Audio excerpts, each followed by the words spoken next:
Are we really all going to sit here and judge Jake for saying Jackie's got crazy eyes? Because I don't only think she's got crazy eyes, I think she's a fucking fruitcake. Mafs Australia, Sunday the 9th of February, episode 9, and they're on the couch talking about how the relationship's going, and most of them are going pretty well. Then we had Ashley and Jake, and during Confessions Week he had to put the girls in order of attractiveness, and he put his wife fourth. And I know that a lot of people weren't happy with this, but I genuinely think that honesty is the best policy, because if you had to put me at number one in that list of women, I'd be like, be realistic. And I know it's not all about looks, but I think that you just have to be honest sometimes. I personally think that he was saying those things about the women because he was making a joke and he didn't know what to say, like he said on the couch, and the experts were saying, oh, you're an adult, you can't use that as an excuse. But I wouldn't have took any of that as an insult. Like if he said about me, she looks crazy as if she's standing at the end of the bed with a knife as if she was going to kill you, I'd be like, alright, cool. But I know that some of these women have got confidence issues or whatever else, and I do get where they're coming from, but at the same time I think that they've blew it way out of proportion. Not only that, but he said Jackie's got crazy eyes. Are we really going to sit here and say that she doesn't have crazy eyes? I agree with him. He was upset because she went away and told one of the other couples what was said, and he says that the trust is broken now.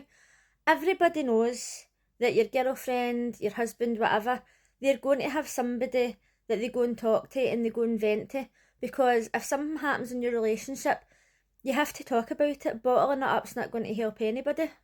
Everybody needs a way to vent, and okay, she could have phoned her mum or one of her pals from back home. She didn't have to go to one of the other couples. But you still need to be able to talk to people about your problems.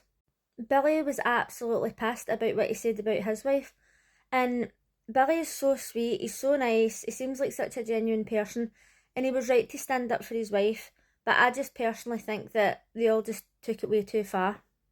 She chose to stay and he chose to leave. I don't think they're going to last much longer. Tony and Morena, at the start I really liked her, but as time's gone on I just feel more sorry for him. At the start he gave her a fist bump or whatever, and she's like, oh, you can't fist bump a woman? Why? For what reason? Are we going to pull out the book that says the things that you can do with men and the things that you can do with women? For fuck's sake, man, it's not the 1700s. When he sat down on the couch and he says everything's going great, why is he lying? He's doing that because he wants to avoid an argument. And once again, he was trying to speak, and she was like, oh, I've never been in love, and I get love. Fucking exaggeration, too much drama. I was like, she needs to fucking take a chill pill. When she said he doesn't talk, and he just kind of laughed a wee bit, now's the time to express how you're feeling.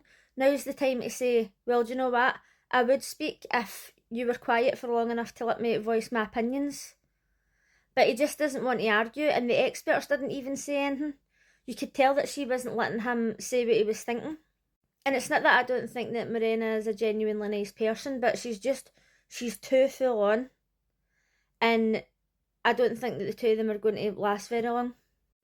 Athena and Adrian are very confusing because personally he's not my type whatsoever, and I think that she's absolutely stunning. So when they're having little arguments and then he's smiling at her and she's like, oh, you know what you're doing, you're pulling that face. I'm not really getting the face that he's pulling. It kind of creeps me out a wee bit. Obviously I'm not his target audience, I'm double his age, but you know what I mean. She brought up the fact that they really got on, but he doesn't want to be with somebody who's got a child, and they spoke about that, and obviously they don't put in the full conversation.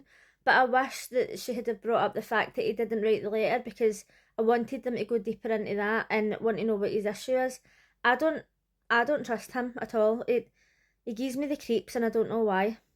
He's now saying that as time goes on, maybe he's going to accept the fact that she's got a child, but will he? Or does he just want more time off work? Jackie and Ryan are both egomaniacs. I was surprised that he says to the experts that you didn't listen to anything we said, and then they went on to say, oh, but we're both into business and we're both really intelligent and we're both into crypto. Yawn. Now let me be very clear, I don't like any of the two of these people, but I think that the way she acted when she was like, oh, you can't watch TV in the bedroom, what the fuck? What is going on? And the other day I seen a post on TikTok and somebody had said, before you hate her, just know that she's autistic. Mafs is hiding this, and they're hiding disabilities so that you'll hate people and like they're exploiting her or whatever. Now, I don't know if this person knew her in real life, but when they were commenting, do you actually know this for a fact? They were saying, oh, neurodivergent girlies recognise other neurodivergent girlies. That's not how it works. I can't be fucked with this attitude. There was somebody on Big Brother UK who I hated, and people were like, oh, she's autistic, she's ADHD, whatever. Do you know what? See, just because somebody is autistic or ADHD, that doesn't mean to say that you need to like them. Away and take a fuck to yourself. I'm neurodivergent. And if I had to say that to somebody, if somebody says to me, do you know what, you're a bit of a cunt, I wouldn't say, oh, sorry, I'm autistic or I'm ADHD. I wouldn't expect him to go, oh, are you sorry? It doesn't make a difference. Literally, it's like, oh, I met that arsehole in Asda, and somebody goes, oh, you can't say that about him, he's in a wheelchair. So what, he's still a fucking arsehole? But this post that the person had put up had put like a list of her personality traits that made them think that she was neurodivergent. But so many people have got these personality traits, and it doesn't mean to say that they're neurodivergent, it's just traits that some people have got. Even somebody who diagnoses people as a job couldn't turn around and say, oh, you've definitely got autism or ADHD. You have to go through a series of tests. That's why the waiting list for this is like months and sometimes years long.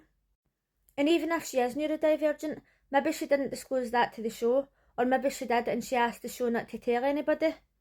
Do you know what I mean? We've got to take these things into consideration. And as we know, she thinks she's fucking God's gift to mankind. So do you think she's got to go on there and say, oh, I'm neurodivergent, and have people judging her for it? I don't think so. Aye, okay, it's not nice to judge people on personality traits that can't be helped.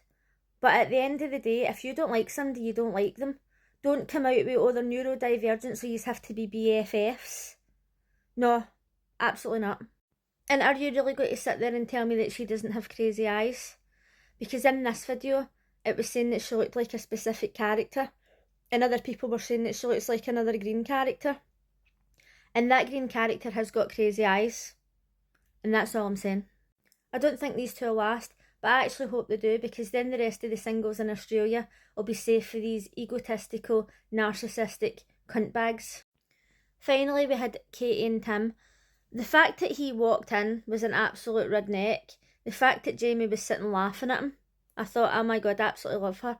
Me and Jamie would be like that. He sat down and once again tried to blame her for everything that went wrong. The experts weren't having it whatsoever. They told him blatantly, it's gaslighting 101. He's an absolute dick. I can't believe that he actually had the audacity to walk in there, but obviously he didn't want to look bad. I don't know how he could not look bad. He's not even been in the apartments the whole fucking time.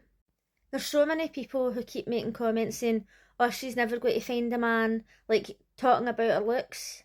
And 99% of the people who are commenting on her looks and saying that she's never going to find MD don't have any videos, don't have any profile pictures, and they're just pure shite bags.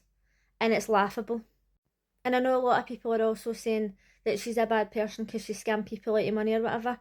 I seen one of her friends make a video saying that it was because of something that happened during lockdown and she didn't understand like the payments or whatever it was, right? I don't know. But at the end of the day, I don't know her in real life, and she's not allowed to make a video right now defending herself. They're not allowed to make videos or do anything like that until the show's over. So until then, I'll not be judging. But people were talking about he's got to be embarrassed when he goes back to work, but his best friend said that he got sacked. And even though I think he's a total dick, I don't think he's done anything to warrant him getting sacked for the job, unless they only sacked him because he went on reality TV and he maybe wasn't allowed. But let me know what you thought of today's episode, and I'll see you again tomorrow. Bye!